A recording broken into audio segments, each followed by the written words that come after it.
I'll request my audience to kindly take a seat as we listen in to this message from Swamiji. Om Purnamada Purnamidam Purnat Purnamudachyate Purnasya Purnamadaya Purnamevavashishyate. Om Shanti Shanti Shanti.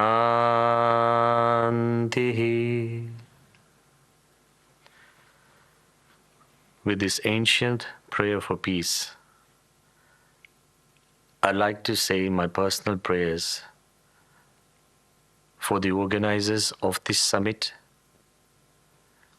News 9 International Global Summit, especially in the UAE, for the partnership for progress and prosperity between UAE and India. My prayers are specially for Barun Das, who has been the backbone, and his entire team, and also Your Excellency, the Ambassador of India to UAE, Sanjay Sudhir, who is not just a personal friend, but someone whom I deeply value and cherish. But at the same time, all the policymakers, the futurists, the thinkers, the economists, and business leaders who are actually making a difference to this world of ours, and who have so many dreams in their minds and hearts to take not just both nations, but the world to a different level. Though we have gathered for reasons that you know best, whether it's just out of mere interest, or for investment, or for trade, or for just ideas and ideology, I think there could not have been a better venue or a location where we are actually contemplating upon harmony and progress. The UAE itself has become a hub of harmony.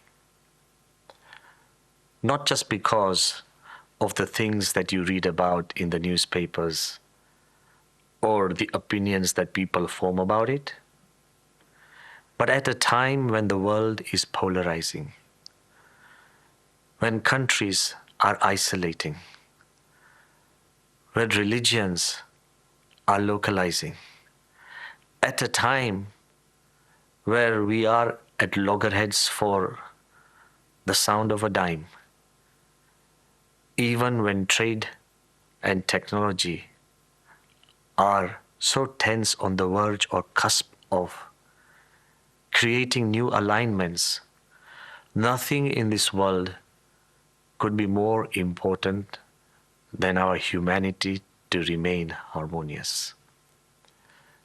Remember, we as a human race are powerful not because of our own abilities. Man is not the fastest. A cheetah is far faster. Man is not the strongest. A bull or an elephant is far stronger.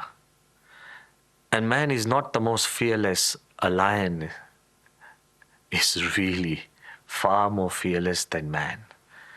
And yet, because we can exist and correlate as a human race, and we can share, and we can coexist peacefully, humanity has come to a place and a situation to where we are, where we have grown and progressed in leaps and bounds.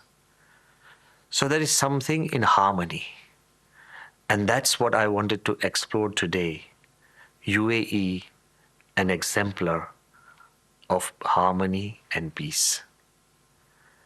And why would I say that?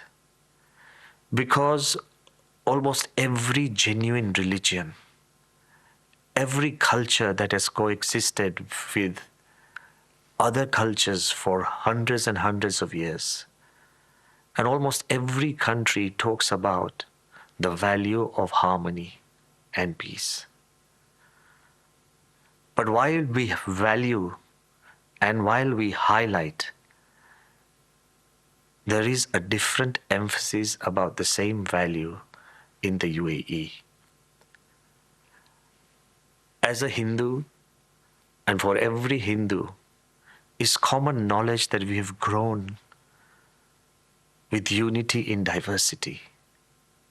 We have grown upon the ancient Vedic values of Yatra Bhavati Vishwam Ekanidam, where the whole world is one nest.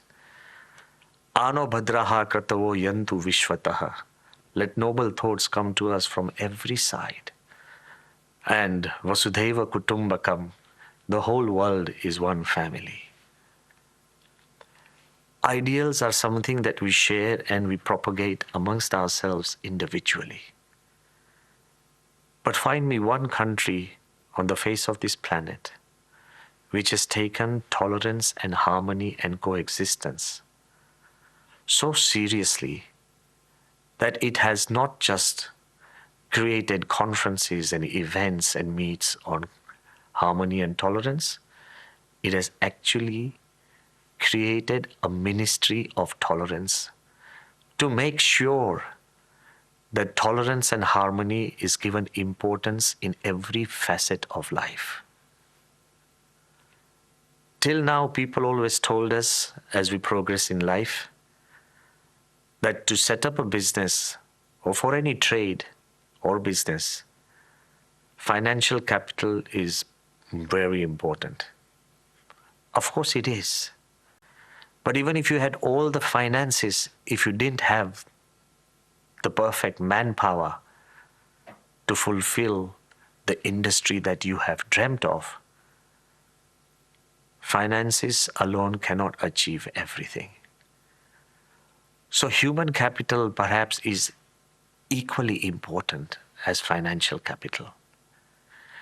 But even if you had the best of the best from high-class management institutes and technological institutes, managers and engineers,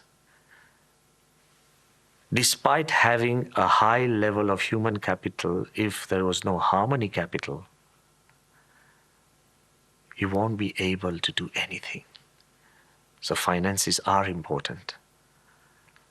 Intelligence is important. But our ability to coexist and to work together, to progress together, is perhaps more important than the previous two. And that is what UAE has been able to establish by bringing in more than 200 nationalities, people of different faiths, different cultures, different countries, and creating an environment where everybody works together with equality and dignity to actually bring the values of humanity forward. Many people have asked me as I travel the world, that is harmony and tolerance in UAE just a facade, just a word, just an ideology? Well, I am perhaps the proof that harmony and tolerance in UAE is not just skin deep, it is perhaps the very soul. The founding father, His Highness Sheikh Zayed, often said that tolerance is not just beauty, tolerance is our duty. And all the 7 founding fathers of the UAE, of all the 7 Emirates, have continued and nourished this ideology. I personally have experienced this feeling of harmony, not just in the palaces of Abu Dhabi, and not just in the offices of the leaders, but also in the streets and in the simplest tasks that we've had to do.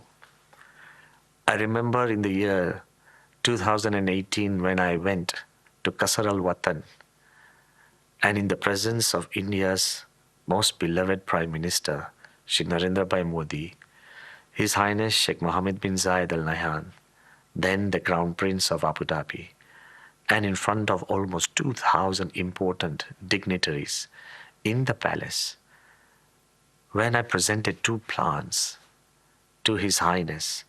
One was a conventional, normal, contemporary building within which we were willing to do our daily worship for the Hindus.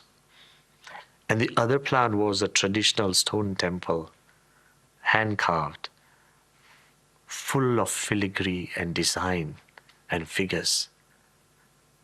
And when I asked His Highness that which type of a Hindu temple should we do, and just imagine his answer. He said, if it's a temple, it should look like a temple. With that generosity, he told me that I will come, my children will come, and my grandchildren will come.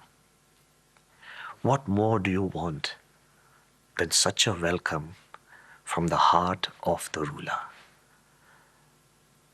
And I've experienced that same love with His Highness Sheikh Abdullah bin Zayed Al Nahyan, when more than many times, even during COVID, he continued to encourage us and often told me that we are more than brothers. His Excellency Sheikh Nahyan Mubarak Al Nahyan, well, you just need to look into his eyes to understand the deeper meaning of tolerance, love, and harmony. How many times he has personally visited the temple and encouraged us at every stage, whether it was Diwali or whether it was placing the first brick or whether it was an event for the inauguration. But every officer, every person in the street carries the same feeling of harmony and love. And I can proudly say that the BAPS Hindu Mandir in Abu Dhabi, which was actually envisioned by His Holiness Pramukh Swami Maharaj in 1997 in the sands of Sharjah, with absolutely no one around. When he prayed that may there be a temple in Abu Dhabi and may it bring countries, cultures, and religions closer together, at that moment we just laughed. Would it be possible? Could it be possible? And it was never in the wildest of our dreams that times will change, understandings will change, and a climate of such harmony will be generated that will become a model for the rest of the world. Not only just the temple, the way it was made. People from all communities, all cultures, all countries came together.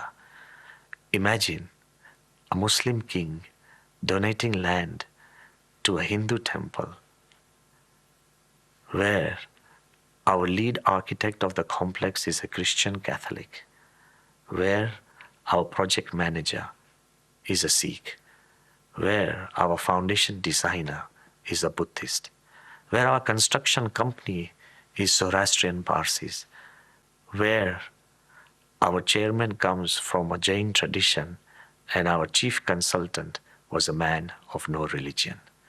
This is the BAPS Hindu Mandir. Itself is the proof that cultures can coexist. Itself is the proof that religions can coexist and value one another.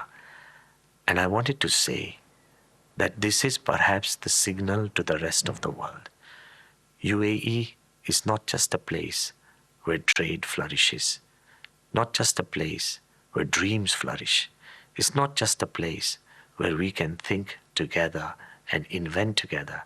It is a place where culture is shared, where we can create values that redefine humanity. I want to emphasize that while we keep searching for similarities, it has taught us we can preserve our dissimilarities and yet love one another. In a family, tell me, what is similar? The ages are different. The father, the grandfather, the child, the grandchild, all ages are different. Every face is different. All the dreams of everybody in one single family are different. Destinies are different. I want to say the likes and dislikes of every individual in a family are different. And yet, we can exist like a family because we have decided that we are a family. Similarly, if we decide that we are a single human family, we can actually grow beyond the differences and learn to appreciate them. A time has come where we should not just celebrate the similarities, but we should celebrate our dissimilarities.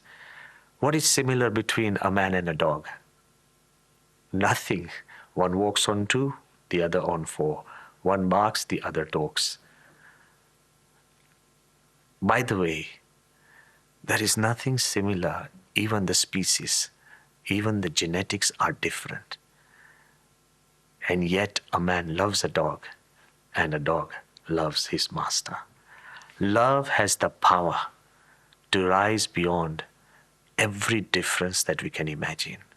And this is the climate of love that generates harmony and peace. I would like to emphasize one fact, that at this time, as sane and thinking human beings, we just have two choices: either to flourish together or either to perish forever. We can only flourish together if we choose harmony, and we'll perish forever if we choose disharmony. The choice is ours. The writing on the wall is clear. May God help us all to pursue and continue this dream. Many people have told me that harmony and coexistence is just a dream. Well, I ask you, what's wrong in dreaming this dream? So was landing on the moon once just a dream. But because we held on to that dream, we did land on the moon. So is colonizing Mars just a dream. But if we hold on to that dream, we will progress. Technology will grow. Science will flourish. And humans will colonize Mars. So if we continue with the dream of harmony, of course, like all great dreams, we will mature, just as science has matured. In science, nobody asks who invented the vaccine. Was he a Christian, a Hindu, or a Muslim? As long as the vaccine works for me, we take the medicine without the differences. We have also matured in trade. Who trades with us? We don't ask. As long as it creates a better environment, we actually welcome that. Similarly, in values, we should not ask from which religion it comes from. If it's compassion, if it's love, if it's tolerance, if it's peace, if it's faith, if it's hard work, if it's sincerity, if it's truth, then may it come from any corner, any culture, any country. Welcome them, just as the Hindus always say, Ano Badraha Kratavo Yantu Vishwataha. Let noble thoughts come to us from every side. May you in this summit share your wonderful, beautiful ideas. Don't be selfish, share them. May you help one another grow. And may many more such summits across the world, whether in Europe, whether in England, whether in America, or whether in the Far East, and whether in UAE, may it continue to grow. Such are my prayers for the entire TV9 team, and at the same time for all the people who have helped in this conference. Thank you very much.